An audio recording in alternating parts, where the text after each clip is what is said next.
sih berada, bagaimana kabarnya? Semoga dalam keadaan sehat dan berbahagia.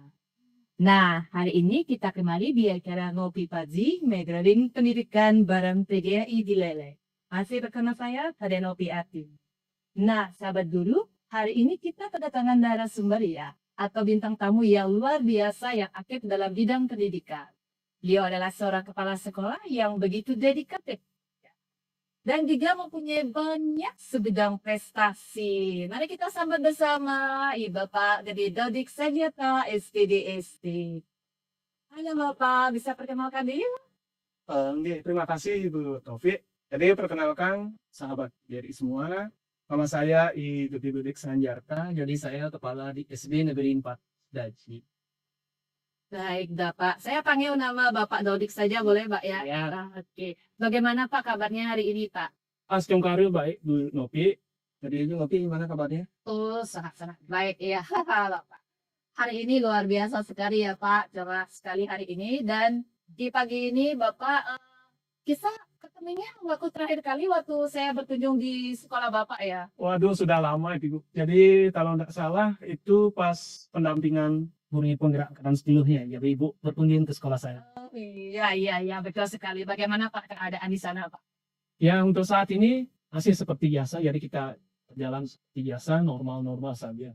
Oh, iya. Di sana gurunya sangat aktif semua Pak ya. Saya lihat semuanya bekerja sama ya, aktif sekali Bapak ya. Beri Bapak, lo ngomong, silakan dulu minum kopinya Kak. Oh ya, terima kasih Bu Nopi. Nih.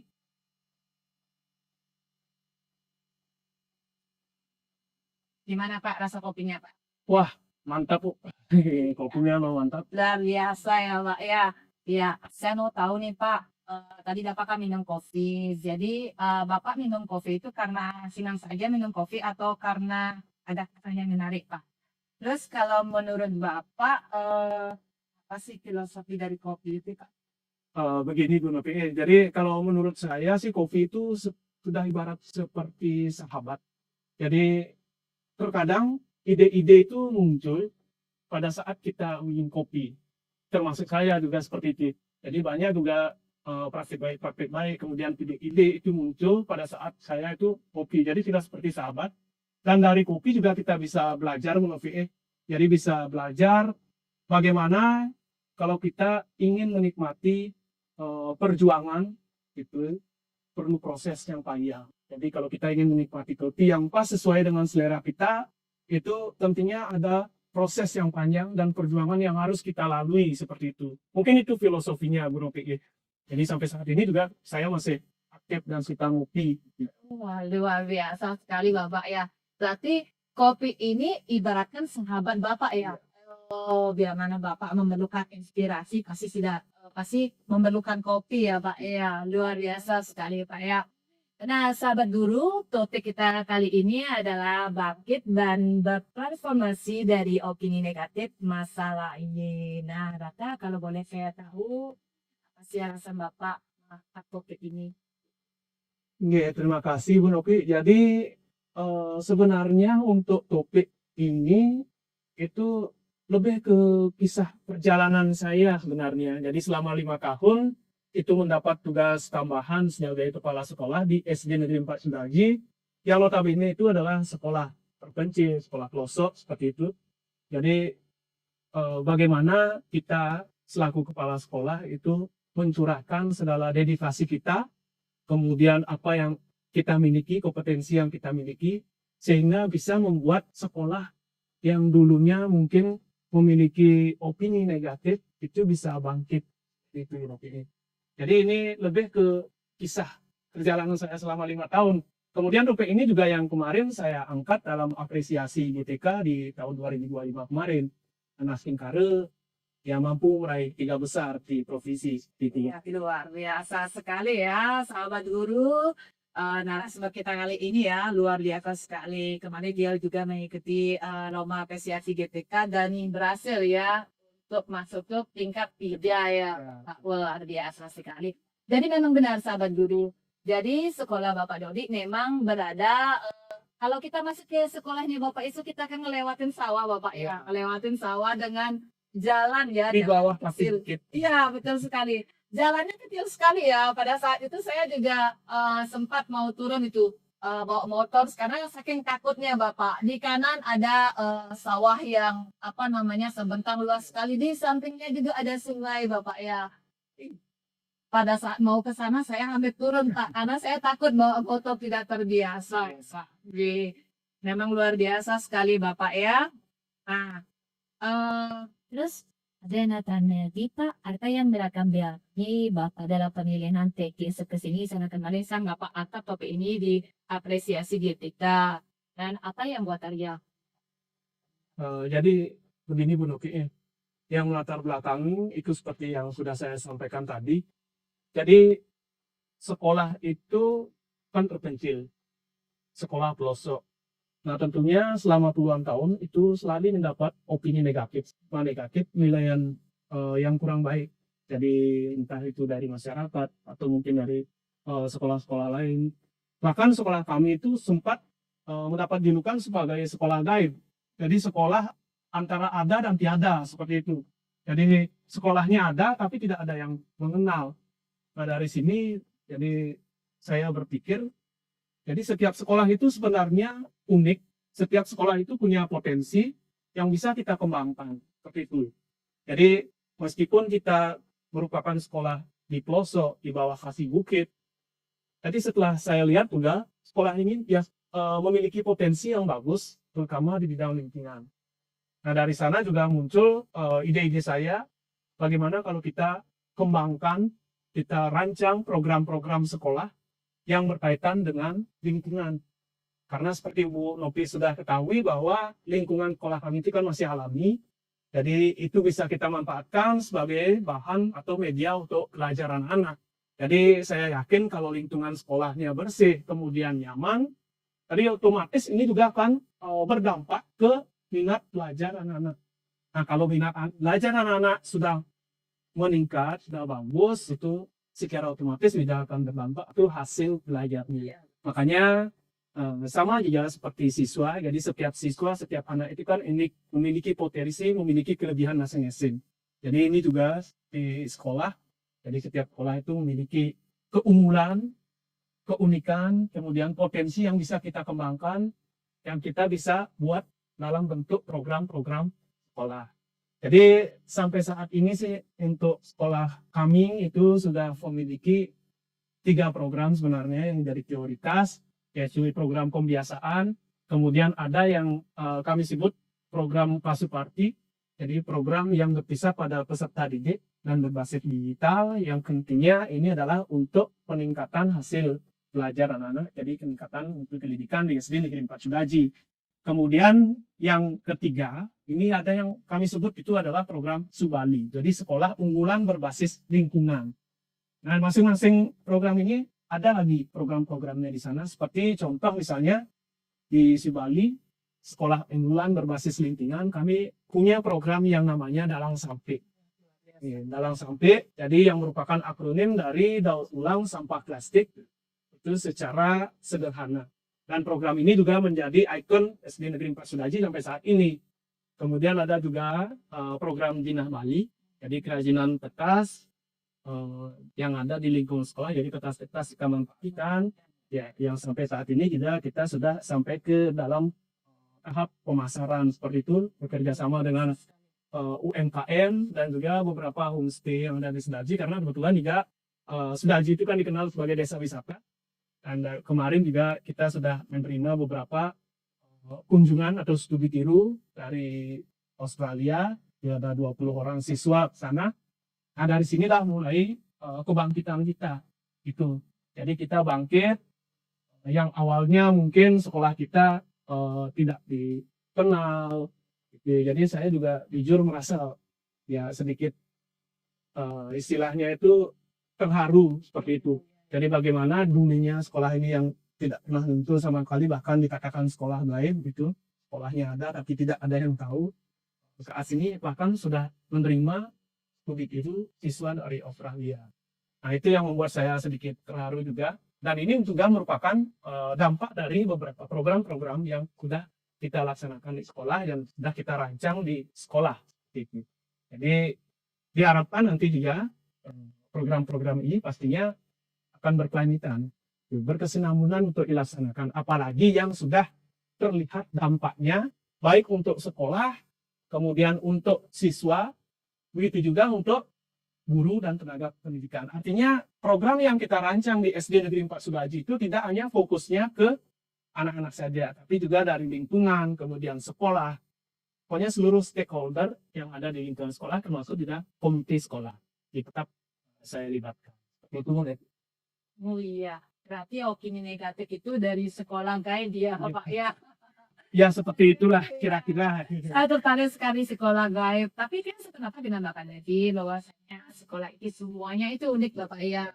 Tergantung kita jadi seorang pemimpin bagaimana memanfaatkan sekolah itu dengan kekuatannya sekolah itu ya, dari sekolah Bapak dilihat dari lingkungannya ya Pak ya.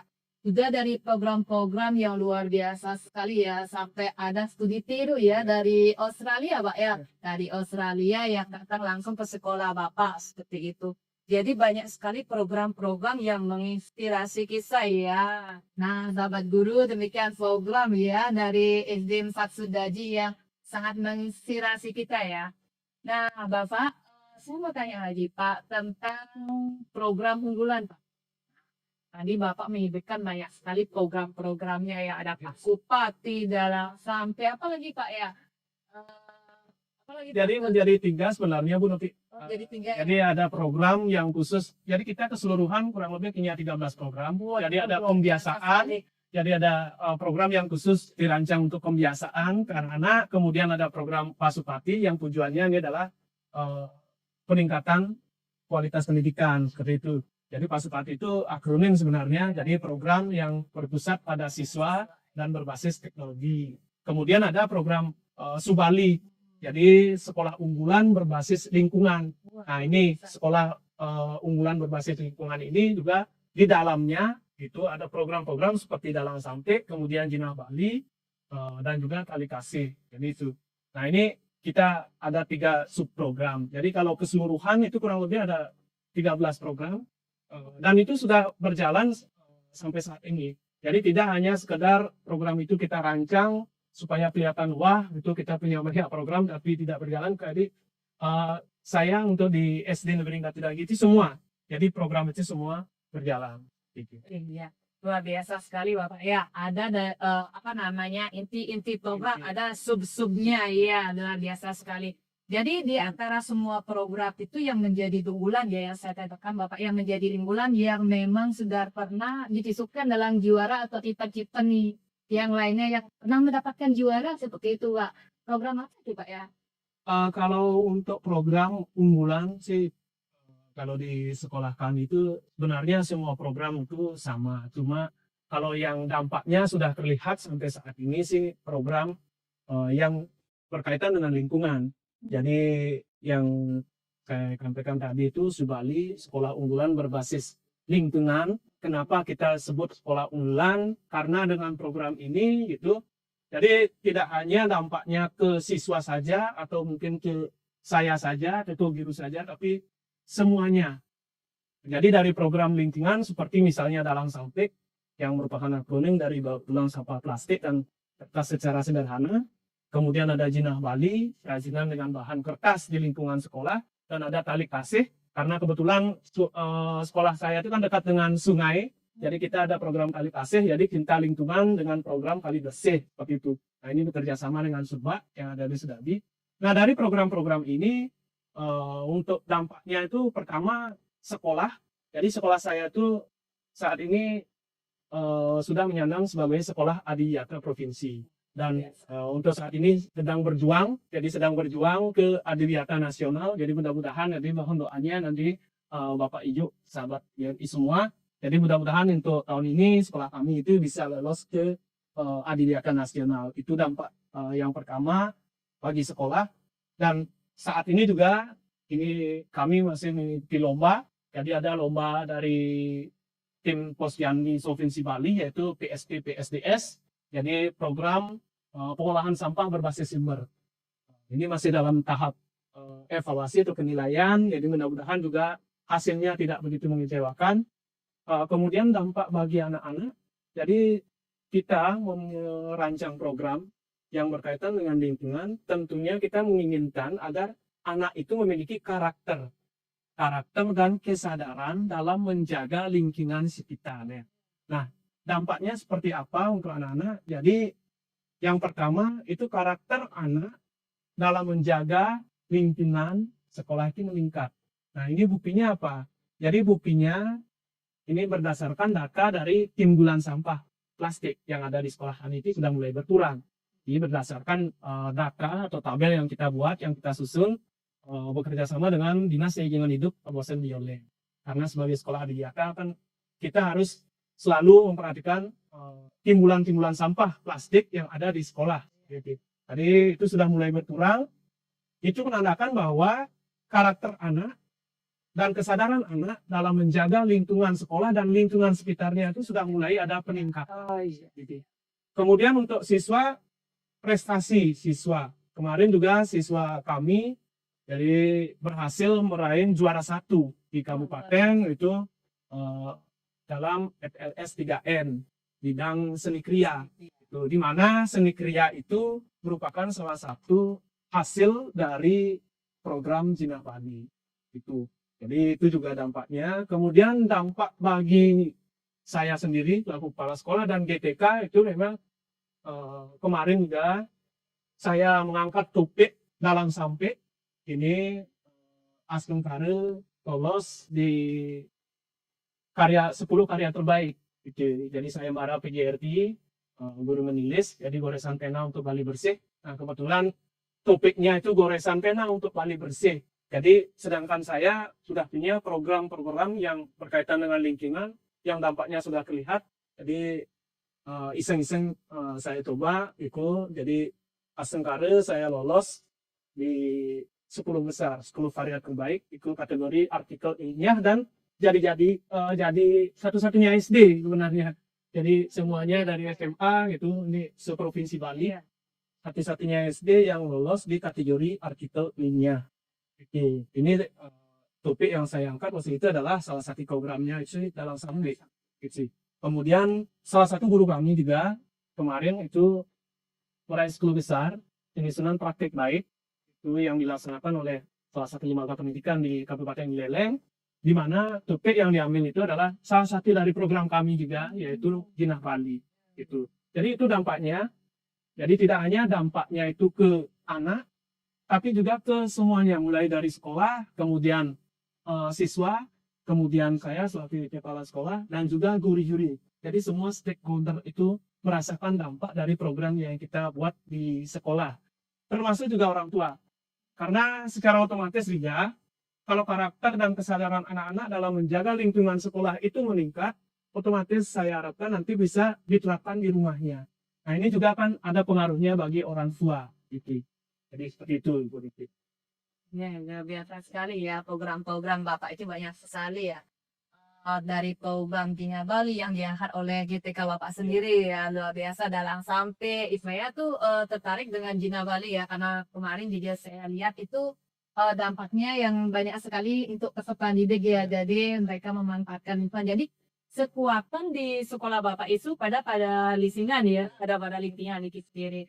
Jadi pada saat Bapak menjalankan program tersebut, jadi Bapak apakah bekerja sendiri atau Bapak membentuk sim-sim seperti itu misalnya ada koordinator setiap program itu ada koordinatornya, terus program ini ada koordinatornya, apakah seperti itu atau Bapak hanya bekerja sendiri? Ya, terima kasih Bu Nopi. Jadi betul yang disampaikan tadi. Jadi setiap program yang saya rancang itu kita tidak bisa bekerja sendiri. Jadi pasti kita bekerja dalam tim. Nah di sini sudah masuk lagi kita ke andragogi sebenarnya, pendidikan orang dewasa seperti itu. Bagaimana kita bisa memanage guru-guru itu untuk terlibat langsung dalam program-program sekolah. Di sini saya menempatkan diri dalam tim itu sebagai leader, jadi bukan sebagai atasan. Saya sudah sering tidak sampaikan ke guru-guru, jadi bagaimana saya ini bukan atasan. Jadi tidak ada batasan antara atasan dan bawahan. Jadi saya ini adalah leader dari tim kita. Jadi tim saya itu namanya tim 4G. Jadi setiap program yang saya rancang itu bersama dengan Dewan Guru. Jadi bukan sendiri gitu. Jadi kita rancang bersama Dewan Guru berdasarkan potensi yang kita miliki, berdasarkan keunggulan-keunggulan yang kita miliki, dan juga tidak melupakan kearifan lokal, kemudian karakteristik siswa dan karakteristik dari lingkungan sekolah. Berikut. Jadi pada saat kita rancang program, setiap guru itu menjadi koordinator tim dari salah satu program. Jadi guru itu yang menjadi koordinator tim, kemudian saya selaku leader itu penanggung jawab. Jadi saya juga memastikan bahwa program yang kita rancang itu berjalan sesuai dengan apa yang kita harapkan, sesuai dengan tujuan kita. Jadi masing-masing program itu ada timnya, kemudian ada strukturnya seperti itu, entah itu anggota, kemudian saya selaku penanggung jawab. Bahkan terkadang kita pada saat merancang sebuah program, kemudian kita melakukan refleksi dan evaluasi itu secara berkala, terkadang baru nanti ada ide-ide baru yang muncul. Nah, seperti contoh, misalnya Jinah Bali ini adalah pengembangan dari program Dalang Sampai sebenarnya.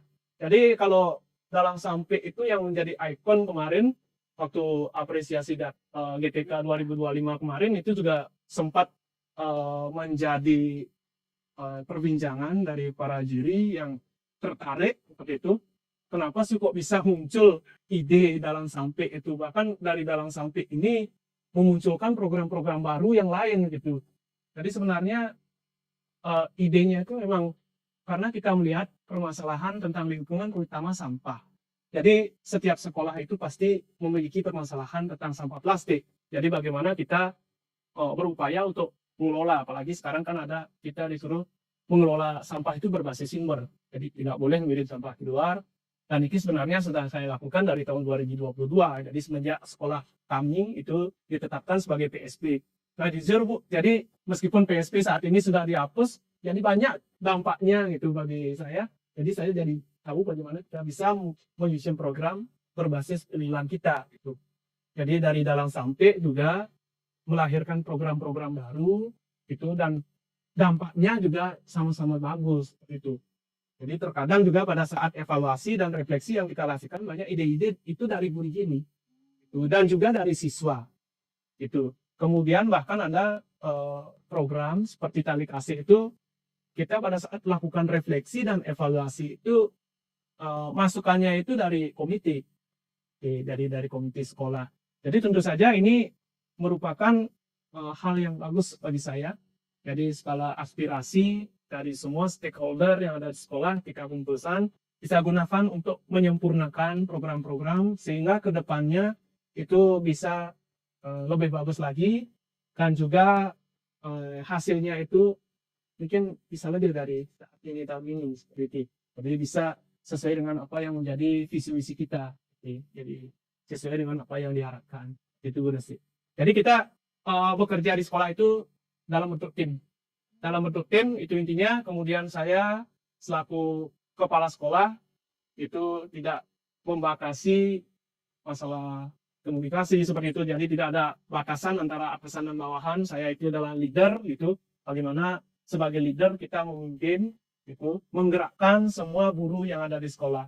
Jadi ada timnya, ada koordinatornya, dan semua masing-masing itu bertanggung jawab dengan program yang yang dilaksanakan seperti itu. Luar biasa sekali Pak Dodi, dia sangat menginspirasi sekali gimana Bapak sebagai pemimpin di sana sebagai leader ya penanggung jawab. Jadi setiap program itu diserahkan kepada tim-timnya Pak ya. Jadi pada tim misalnya program Dalang Sampai diserahkan ada koordinator, ada seksi-seksinya. Bapak berarti menyerahkan semuanya kepada koordinatornya. Jadi koordinator yang mengatur sistem kerjanya seperti itu Pak ya. Nah, terus Bapak di sini sebagai leader. Leader itu saya penanggung jawab. Jadi Bapak hanya memantau, melihat kan seperti itu. Jadi bagaimana Bapak melihat itu agar anggota ini semua bekerja gitu. Jadi kan emang ada koordinator, tidak koordinator aja yang bekerja, tapi semua ikut bekerja. Jadi bagaimana Bapak memanajemen pendidikan mereka itu biar semua ikut bekerja seperti itu. Terima kasih Bu Rocky. Jadi kembali lagi ke yang sampaikan tadi, itu andragogi. Jadi pendidikan orang dewasa. Jadi bagaimana kita bisa membangkitkan semangat dari para guru, kemudian mengubah mindset guru. Jadi apalagi sekarang dengan pembelajaran Benggala itu, guru kan diharapkan harus memiliki growth mindset. Jadi pemikiran bertumbuh seperti itu. Jadi kita tidak bisa juga mengharapkan siswa harus memiliki pola pikir bertumbuh, sedangkan gurunya sendiri masih berada di zona nyaman. Jadi kita kembali ke andragogi, bagaimana kita bisa memanage guru-guru kita, agar dia itu memiliki pola pikir bertumbuh. Mari kita keluar dari zona nyaman, kemudian kita laksanakan program-program yang sudah kita rancang bersama. Jadi sebenarnya program itu kita rancang bersama, Bu.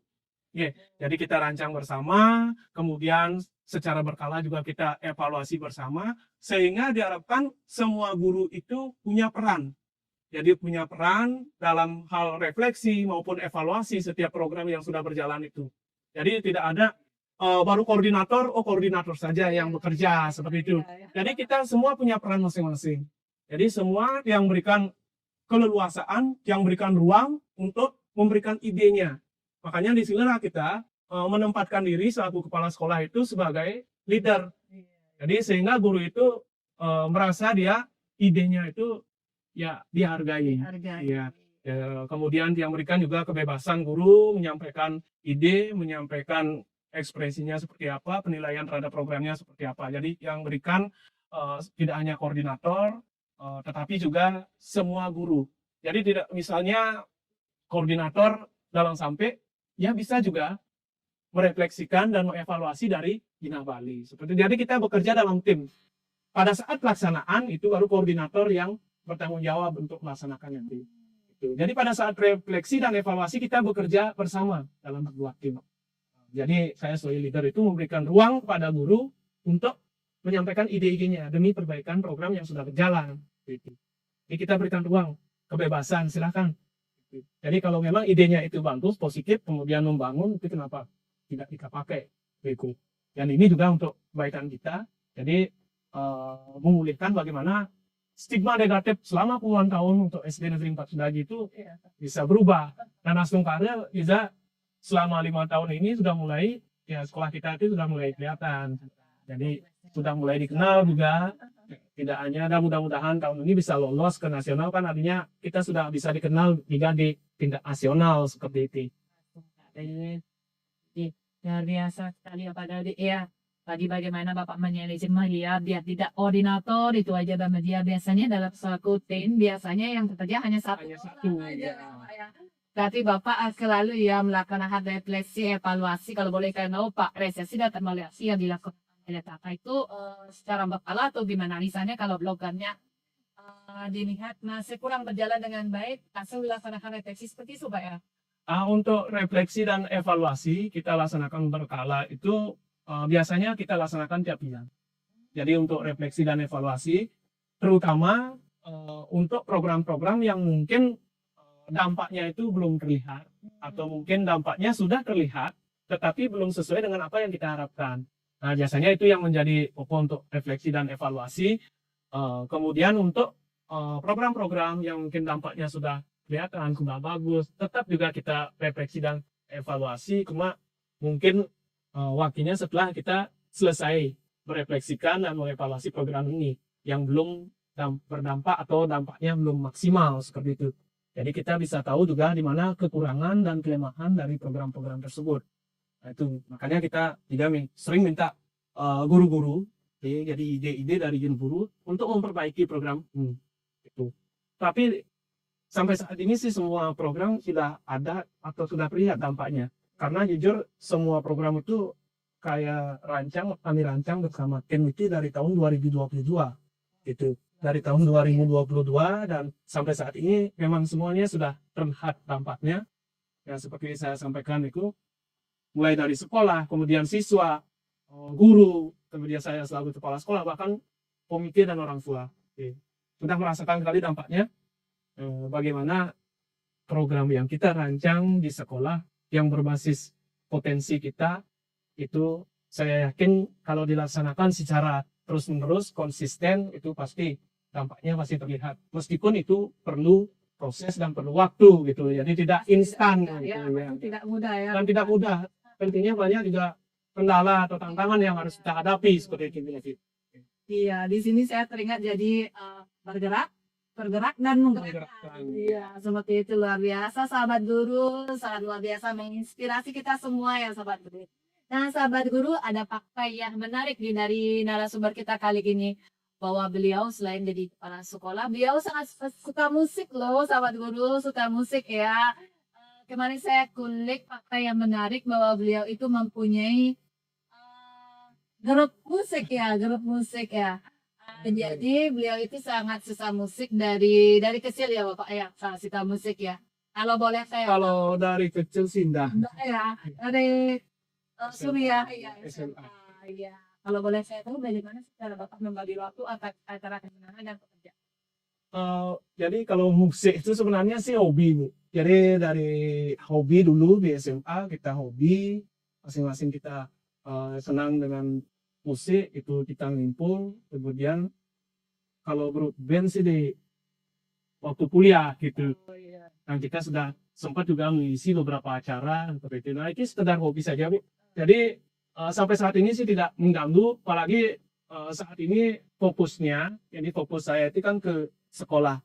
Ya, jadi bagaimana fokus kita itu ke sekolah, kalau untuk main musiknya itu cuma di waktu-waktu luang seperti itu.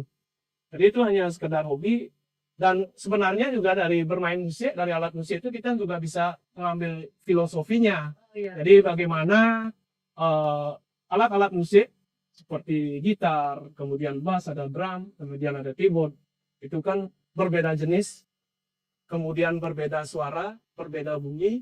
Kalau digabungkan itu menjadi satu musik yang mungkin enak didengar seperti itu.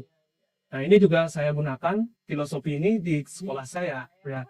Jadi bagaimana kita bisa menyatukan guru-guru yang berbeda latar belakang, kemudian berbeda karakter itu.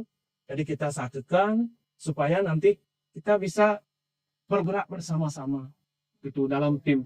Nah, ini juga saya sih sebenarnya ambil filosofinya itu dari musik. Jadi bagaimana kita bisa menggabungkan semua ini seperti musik saja kan beda-beda bunyinya, tapi tandus nerannya gitu. Jadi merdu ada digabungkan yang jadi satu meskipun berbeda gitu.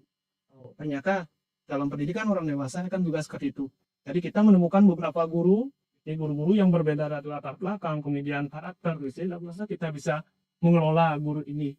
Jadi dijadikan satu, meskipun suaranya berbeda, karakternya berbeda, tetapi satu tujuan.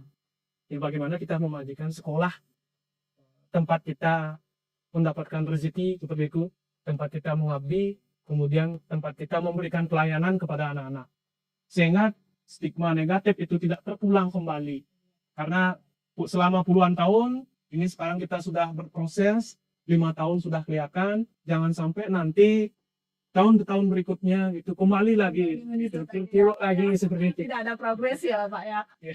Makanya itu filosofi dari musik yang saya gunakan hingga di sekolah. Ya, sekali Bapak ya, Bapak terinspirasi dari filosofi musik itu ya. Ya kalau digabungkan jadi satu memang suara yang dihasilkan itu enak kita dengar ya. Ya. Luar biasa. Halo Bapak, ini ada pertanyaan dari segmen TGRI ya. Nah, di sini dari Ibu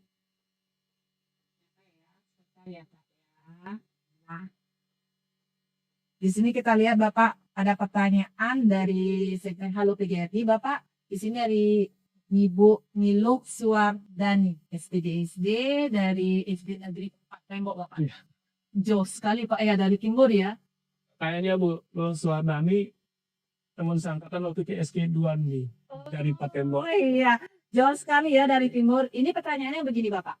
Apa kiat-kiat Bapak yang dilakukan untuk bisa bangkit dari opini negatif masa lalu? Jadi sebelumnya saya sapa dulu Bu Suwardini. Jadi halo Bu Lo, mana kabarnya? Jadi lama tidak bertemu. Jadi kita dulu bertemu waktu kegiatan PSP saja. Jadi kita juga sering berbagi praktik baik waktu PST. Jadi sehingga banyak juga kaset baik dari Empat Tembok maupun Empat Silayu itu kita kolaborasikan seperti itu. Jadi untuk kiat-kiat bangkit dari masa lalu, opini negatif seperti itu. Jadi tentunya seperti yang sudah saya paparkan tadi, setiap sekolah itu memiliki potensi, memiliki keunggulan, kemudian memiliki kelebihan yang bisa kita kembangkan untuk merancang sebuah proyek. Jadi tidak ada sekolah yang tidak memiliki keunggulan, jadi tidak memiliki potensi. Nah, kenapa sekolah itu bisa muncul? Kenapa sekolah ini tidak gitu? Karena mungkin kita belum melihat potensi yang ada di sekolah ini. Jadi bagaimana kiat saya? Mungkin jadikan stigma negatif atau opini negatif masa lalu itu sebagai motivasi kita untuk bangkit. Nah, caranya bangkit seperti apa? Kita lihat dulu potensi yang kita miliki di sekolah. Kemudian kita rancang program berdasarkan keunggulan atau kelebihan yang sekolah kita miliki. Kemudian kita juga ajak para guru, kemudian komite sekolah dan juga anak-anak. Kita libatkan semua di sana. Jadi kita libatkan semua dalam perancangan program, kemudian pelaksanaan program. Sehingga memang betul-betul program-program ini berjalan sesuai dengan harapan, kemudian berdampak, dan dampaknya itu terlihat, meskipun tidak instan. Jadi harus dilaksanakan secara konsisten, seperti itu. Jadi jangan kita rancang program, kemudian kita laksanakan, setelah 1 tahun karena tidak kelihatan dampaknya, kita ubah program lagi, gitu. Kita hapus lagi program ini, gitu. Jadi kita kalau bisa konsisten melaksanakan program itu, jadi niscaya hasil pasti akan mengikuti. Meskipun itu waktunya kapan, mungkin pasti ada hasilnya. Jadi itu. Jadi kita rancang programnya, kiat kita sebenarnya kita rancang. Kemudian yang terpenting adalah kita budayakan refleksi. Meskipun sudah berdampak itu, jadi kita harus tetap refleksi, melakukan refleksi terhadap program-program yang sudah berjalan. Jadi meskipun kita sudah anggap sempurna, tapi kalau misalnya kita tidak refleksikan, itu tidak ada perkembangan. Nah, seperti yang saya sampaikan tadi, dari dalam sampai ini bisa melahirkan program-program baru, itu juga merupakan dampak dari refleksi yang kita lakukan. Jadi Jinang Balik itu khusus sekarang membuat mengolah sampah kertas, itu kalau dalam sampai kita khususkan untuk mengolah sampah plastiknya. Jadi kalau Jinang Balinya itu mengolah sampah kertas. Yang saat ini sih sudah sampai ke tahap pemasaran itu. Jadi kita bekerja sama juga dengan UMKM dengan dibuka yang ada di Desa Sudaji, kemudian juga homestay yang ada di Sudaji. Jadi kita pamerkan produk di sana dia jadi produk dari anak-anak gitu. Kemudian untuk hasil penjualan seperti itu hasil donasi, karena kita tidak artinya itu kita melabeli dengan harga, jadi kita sistemnya adalah donasi, kita gunakan untuk anak-anak ya. Gitu. Jadi itu untuk kiat-kiatnya. Jadi Bu Suwardani, Bu Nur, terima kasih pertanyaannya. Jadi mungkin program yang dilaksanakan itu harus dilaksanakan secara konsisten gitu, Ya. berkelanjutan gitu. Dan itu perlu refleksi nih Kak. Luar biasa sekali. Jadi kiat-kiat Bapak ya untuk program ini yang pertama itu lihat dari kekuatan sekolah dili ya. Apa kekuatan, apa aset yang dimiliki sekolah. Jadi Bapak membuat program, setelah lihat aset Bapak membuat program, setelah itu Bapak membuat tim. Setelah membuat tim, Bapak mengerjakan program itu, berarti setelah itu Bapak mengevaluasi lagi ya, refleksi lagi sejauh mana dampak yang sudah dihasilkan dari program itu. Sekiranya dari dalam sampai berarti masuk ke Jinang Balik ya, sampai sekarang sudah ada yang masuk ya, artinya sudah tidak dikonsumsi banyak masyarakat di sana ya. Saya dengar di sana juga ini kerajinan dari anak SD 4 Sudaji loh Ibu. Jadi luar biasa sekali Pak. Kita sudah punya brand. Iya, Jadi setiap kerajinan itu sudah ada brandnya sekarang. Jadi saya buatkan juga logonya, kemudian ada brandnya. Dari UMKM kemarin juga menyampaikan, kemarin UMKM-nya kebetulan ikut pameran. Jadi kita juga memamerkan hasil karya dengan brand kita. Jadi ada nama SD Negeri 4 Sudaji dan UMKM di sana juga dapat nilai lebih seperti itu. Karena dia sudah mampu juga menerapkan atau menularkan kerajinan itu ke anak-anak gitu. Sampai ditanya juga, ini memang betul anak yang buat, yang memang betul anak-anak SD Negeri 4 Sudaji yang buat kerajinannya. Seperti itu. Jadi kita buat seperti dulang, sab, popor gitu ya, dari kertas. Tuh, jadi UMKM di sini dia mendapat nilai plus seperti itu karena sudah mampu melibatkan anak-anak itu kemudian menularkan keterampilan dalam mengolah sampah kertas itu menjadi benda yang memiliki nilai entah di estetika kemudian nilai jual gitu. Jadi kita tetap sampai saat ini berkolaborasi, jadi bekerja sama dengan IMKN dan instansi yang ada di Setiaji. Gimana anak jenius? Iya. Iya. Nah ini lagi Bapak, lagi satu ada pertanyaan dari SD 4 DDT nih ya, berarti sawan ya kita. Tetangga sekarang. Satu pertanyaan dari Nilo Yulia Kartika Sari Bapak. Beliau bertanya, apakah Bapak yakin program-program yang sudah Bapak lakukan itu akan berkelanjutan seterusnya seperti itu ya Pak? Ini baik, terima kasih untuk Bu Yulia. Jadi saya sapa dulu. Selamat siang Bu Yulia dari SD 4 Widitin. Kebetulan saya juga teman baik dari Pak Komang Mulyantari, jadi Kepala SD Negeri 4 Widitin. Jadi terima kasih pertanyaannya. Apakah program-program ini saya yakin akan berkelanjutan seperti itu? Nah mungkin ini juga yang kemarin ditanyakan pada saat saya apresiasi GTK, pada saat tes presentasi dan wawancara yang ditanyakan kemarin, apakah Bapak yakin program ini akan berkelanjutan? Meskipun nanti misalnya saya selaku kepala sekolah itu dimutasi gitu atau dipindah tugaskan. Jadi saya jawab 100% saya yakin. Kenapa? Karena program-program ini itu yang menjadi koordinator itu adalah guru. Jadi otomatis guru itu dia sudah bertanggung jawab penuh, kemudian di dalam hatinya, bahkan di DNA-nya itu program ini sudah terpaku seperti itu. Jadi meskipun nanti saya dimutasi, itu saya yakin guru yang menjadi koordinator ini akan terus jadi bisa meneruskan program-program itu. Karena sudah apa namanya dalam hatinya itu dalam pikirannya seperti itu. Jadi program ini sudah ada. Jadi harus saya lanjutkan karena dampaknya bagus itu. Dan dari program ini juga guru-guru itu bisa belajar. Tadi bagaimana kita merancang, kemudian laksanakan, merefleksikan, sampai nanti dampaknya kita lihat. Jadi saya yakin 100%, meskipun nanti mungkin setiap kepala sekolah itu pasti akan memiliki sebuah program baru. Nanti diharapkan nantinya program ini itu dapat diteruskan, itu berlanjut.